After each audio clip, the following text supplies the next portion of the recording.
नमस्कार दोस्तों smart health education में आपका स्वागत है। दोस्तों हमेशा मैं आपको योगासन के बारे में बताता हूँ, प्राणायाम के बारे में बताता हूँ। दोस्तों आज मैं आपको योगासन और प्राणायाम के बारे में समझाऊंगा। आज मैं सिर्फ योग का इतिहास बताऊंगा। मानव जीवन की उत्पत्ति से लेकर आज तक क्या क्या योग का इतिहास था, पूरा इतिहास आज मैं इस वीडियो में बताऊंगा। योग का संपूर्ण इतिहास। योग के प्रचलन के इतिहास को हम दो भागों में विभक्त कर सकते हैं। पहला हिंदू परंपरा से प्राप्त इतिहास और दूसरा शोध पर आधारित इतिहास। योग का इतिहास बहुत ही बृहद है। हमने इसे यहाँ पर संक्षिप्त रूप में बता रहे हैं। कहते हैं कि भारत में योग लगभग 15,000 वर्षों से निरंतर प्रचलित है। सभ्यताओं के युग से पूर्व ही ऋषि मुनियों ने पशु पक्षियों आदि को देखकर योग के आसन विकसित किए और फिर इस तरह योग में कई आयाम जुड़ते गए। हिंदू परंपरा पर आधारित योग का इतिहास। योग का उपदेश सर्वप्रथम हिरण्यगर्भ ब्रह्मा ने सनकादिकों को, इसके बाद विवस्वान सूर्य रुद्रादि को दिया। बाद में यह दो शाखाओं में विभक्त हो गया, एक ब्रह्म योग और दूसरा कर्म योग। ब्रह्म योग की परंपरा सनक, सनंदन, स्नातक, सनत कुमार, कपिल, आसुर, बोडू, पंचशिक, नारद और सुकादिकों ने शुरू की थी। यह ब्रह्म योग लोगों के बीच में ज्ञान योग, आध्यात्म योग और सांख्य योग नाम से प्रसिद्ध हुआ। दूसरी कर्मयोग की परंपरा विवस्वान की है। विवस्वान ने वैवस्वत मनु ने ऋषभ देव को और इक्ष्वाकु को। इक्ष्वाकु ने राज ऋषियों एवं प्रजाओं को योग का उपदेश दिया। फिर भगवान श्री राम को ऋषि वशिष्ठ और विश्वामित्र ने यह ज्ञान दिया। परंपरा से प्राप्त यह ज्ञान महर्षि सांदीपनि, वेदव्यास, गर्ग मुनि, गौर अंगिरस, नेमिनाथ आदि गुरुओं ने भगवान श्री कृष्ण को दिया। श्री कृष्ण ने अर्जुन को दिया। योग के इसी ज्ञान को बाद में भगवान महावीर स्वामी ने पंच महाव्रत और गौतम बुद्ध ने अष्टांगिक मार्ग नाम से विस्तार दिया। परंपरा से ही यह ज्ञान महर्षि पतंजलि ने योग सूत्र के माध्यम से और आदि शंकराचार्य ने वेदांत के माध्यम से इसका प्रचार प्रसार किया। इसी ज्ञान को बाद में 84 नाथों की परंपरा ने हठ योग के नाम से आगे बढ़ाया, जिनके प्रमुख योगी थे गुरु मत्स्येंद्रनाथ, गुरु गोरखनाथ। शैव परंपरा के अनुसार योग का प्रारंभ आदिदेव शिव जी थे। शिव जी ने योग की पहली शिक्षा अपनी पत्नी पार्वती को दी थी। शिव जी ने दूसरी शिक्षा केदारनाथ में कांति सरोवर के तट पर अपने पहले 7 शिष्यों को दी थी, जिन्हें सप्तऋषि कहा जाता है, जो आज भी आकाश में तारामंडल में विकसित हैं। सप्तऋषि के नाम से जाना जाता है, तारामंडल में तारा के रूप में विकसित है। भगवान शिव की योग परंपरा को उनके शिष्यों बृहस्पति, वैशालाक्ष शिव, शुक्र, सहस्राक्ष महेंद्र, प्राचेतस मनु, भारद्वाज, अगस्त्य मुनि, घोर शीरीष मुनि, नंदी, कार्तिकेय, भैरवनाथ आदि ने आगे बढ़ाया।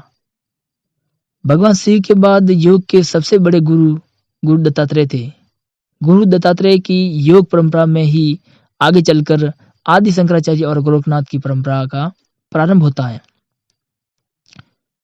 गुरु गोरखनाथ की 84 सिद्धों और नवनाथ की परंपरा में मध्यकाल में कई महान संत हुए, जिन्होंने योग को आगे बढ़ाया।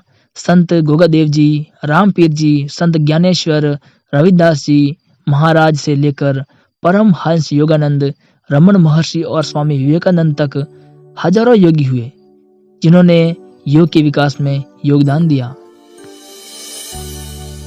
शोध पर आधारित योग का इतिहास। श्री राम के काल में योग। नए शोध के अनुसार 5114 ईसा पूर्व प्रभु श्री राम का जन्म हुआ था। उस वक्त महर्षि वशिष्ठ विश्वामित्र और वाल्मीकि जी ने योग को शिक्षा के रूप में दिया। श्री कृष्ण के काल में योग। नए शोध अनुसार भगवान श्री कृष्ण का जन्म 3112 ईसा पूर्व हुआ था। उन्होंने अर्जुन को योग की शिक्षा दी। सिंधु घाटी सभ्यता काल में योग। योगाभ्यास का प्रामाणिक चित्रण लगभग 3000 ईस्वी पूर्व सिंधु घाटी सभ्यता के समय की मोहरों मूर्तियों में मिलता है। इसके अलावा भारत की प्राचीन गुफाओं, मंदिरों और स्मारकों पर भी योग आसनों के चिन्ह आज भी खुदे हुए हैं। ऋग्वेद काल में योग। संसार की प्रथम पुस्तक ऋग्वेद में योगी क्रियाओं का उल्लेख मिलता है। हजारों वर्षों की वाचिक परंपरा के बाद 1500 ईसा पूर्व वेद लिखे गए। महावीर स्वामी के काल में योग। भगवान महावीर स्वामी का जन्म 599 ईस्वी पूर्व हुआ था। उन्होंने योग के आधार पर ही पंच महाव्रत का सिद्धांत प्रतिपादित किया। बौद्ध काल में योग। भगवान बुद्ध का जन्म 483 ईस्वी पूर्व हुआ था। उन्होंने योग के आधार पर ही अष्टांगिक मार्ग का निर्माण किया था। आदि शंकराचार्य के काल में योग। मठ परंपरा के अनुसार आदि शंकराचार्य का जन्म 508 ईसा पूर्व और मृत्यु 474 ईसा पूर्व हुई थी। इतिहासकारों के अनुसार 788 ईस्वी में जन्म और 820 ईस्वी में मृत्यु हुई थी। इनसे योग की एक नई परंपरा की शुरुआत होती है। महर्षि पतंजलि के काल में योग। महर्षि पतंजलि ने योग का प्रामाणिक ग्रंथ योग सूत्र को 200 ईस्वी पूर्व लिखा था। योग सूत्र पर बाद के योग शिक्षकों ने कई भाष्य लिखे थे। हिंदू सन्यासियों के 13 अखाड़ों में योग। सन 660 ईस्वी में सर्वप्रथम आवाहन अखाड़ा की स्थापना हुई थी। सन 760 में अटल अखाड़ा, सन 862 में महानिर्वाणी अखाड़ा, सन 969 में आनंद अखाड़ा, सन 1017 में निरंजनी अखाड़ा और अंत में सन 1259 में जूना अखाड़ा की स्थापना का उल्लेख मिलता है। गुरु गोरखनाथ के काल में योग। पतंजलि के योग सूत्र के बाद गुरु गोरखनाथ ने सबसे प्रचलित हठ योग प्रदीपिका नामक ग्रंथ लिखा। इस ग्रंथ की प्राप्त सबसे प्राचीन पांडुलिपि 15वीं सदी की है। मध्यकाल में योग। गुरु गोरखनाथ की चौलर सिद्धा और नवनाथ की परंपरा में मध्यकाल में कई महान संत हुए जिन्होंने योग को आगे बढ़ाया। संत गोगा जी, राम सपीर, संत ज्ञानेश्वर, रविदास जी महाराज से लेकर परमहंस गोगानंद रमन महर्षि और विवेकानंद तक हजारों योगी हुए जिन्होंने योग के विकास में योगदान दिया।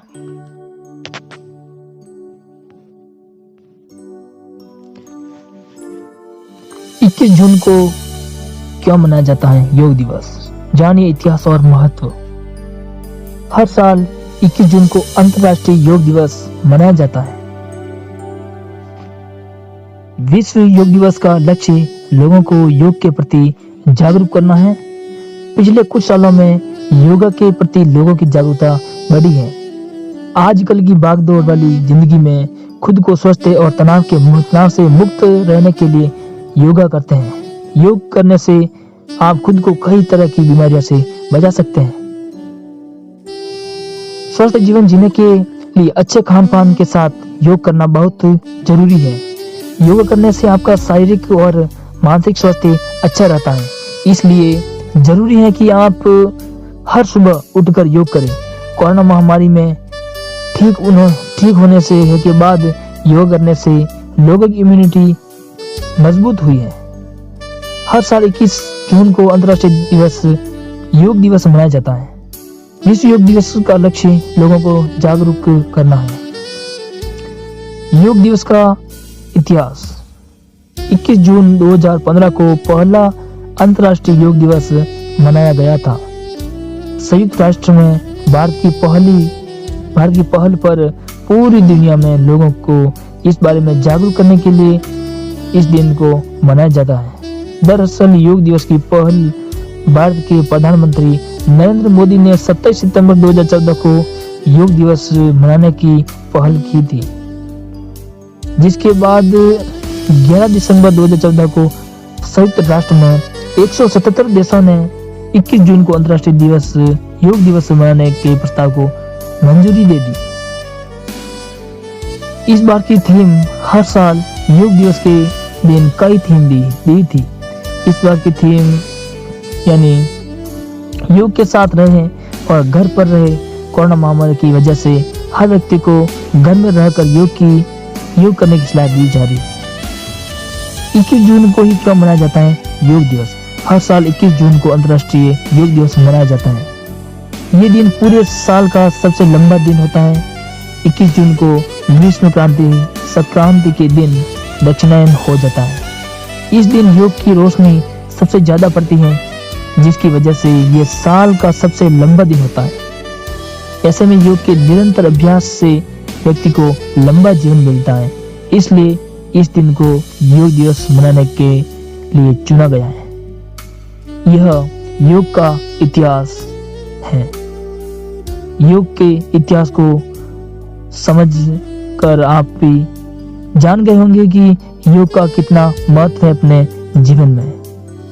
धन्यवाद दोस्तों। अगर मेरा वीडियो आपको पसंद आए तो लाइक, सब्सक्राइब और शेयर जरूर करना दोस्तों।